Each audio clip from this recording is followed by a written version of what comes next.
बिस्मिल्लाहिर्रहमानिर्रहीम। शुरू करते हैं अल्लाह के नां तो जो दिलों के बेत खूब जानता है। वेंदियां अखियां नूं ते सुनदे कन्नां नूं शाहदरी की तरफों अस्सलाम अलैकुम।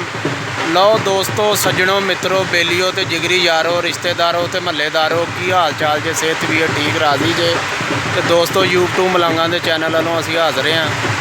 तो दोस्तों अज की वीडियो तुहानूं दिखाउण जा रहे हैं। एक मज़ार शरीफ ते चले हैं। तो आओ दोस्तों मज़ार शरीफ ते चलते हैं, तुहानूं दिखाउने वीडियो। दोस्तों सज्जनों मित्रों, मज़ार शरीफ ते आए हैं।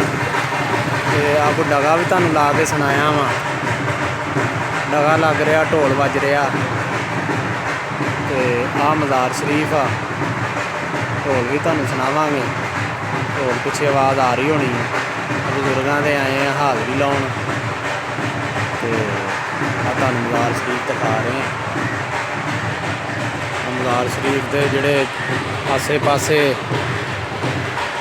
दरख्त आ, बोर्ड आ बड़े पुराने, नाल उन्होंने फुल शुल क्यारियां लाइया जी। तुहानूं दिखा रहे हैं सारा। देखो दोस्तों, यूट्यूब मलंगा के चैनल वालों तुहाडी खिदमत च हाज़र हैं असीं। ते दोस्तों यूट्यूब मलंगा का चैनल सबसक्राइब करो, बैल क्लिक करो, ताकि हर नवीं आने वाली वीडियो का नोटिफिकेशन तुहानूं पहुँच सके। तो दोस्तों लाइक कमेंट करो, शेयर करो वीडियो साड़ी ज़्यादा तो ज़्यादा। बड़े दरख्त है इस मज़ार शरीफ से, बड़े पुराने बोर्ड आ तुहानूं दिखा रहे हैं।